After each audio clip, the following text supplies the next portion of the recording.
this is the toe pillow we're trying to fabricate. This is a good example of one here. I want to show you some problems. This is a toe pillow that was created by one of our students in a class, and you can see the hole is probably a little too small. I like to incorporate 2 toes, but also it's cut in a way that there's a lot of flap left around the pad, and this can fold up when the patient's walking and cause pressure. This one, on the other hand, has a hole that might be a little too large depending on the foot you're working with, and so you don't want movement. Also, there's some flaps on these that can cause pressure. So the one on the left is really what we're after. So we take our roll of adhesive moleskin, and I start by cutting a piece probably 2.5 inches wide, maybe 3 to 4 inches, 5 inches long.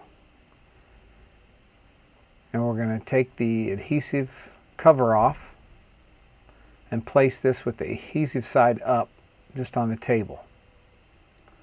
Now we use gauze as our pad, but you can use some other commercially available products. So they got some cylindrical foams. And the width of this depends on how many toes you're going to incorporate and how big the foot is. If you have a small petite foot like I have here, the pad will be relatively small. Someone larger, you're going to have to use more padding. So you wrap a nice tight roll,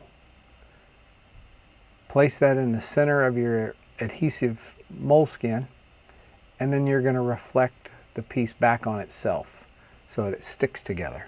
And then tightly press it around to get all the wrinkles out. Take some scissors, and you could probably do these with regular bandage scissors. You don't need heavy scissors for this.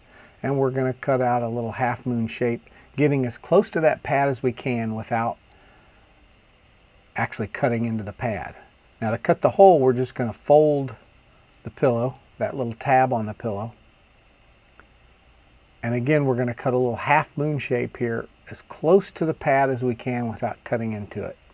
And when you open it back up, that gives you a nice little space to put the pillow onto the toe.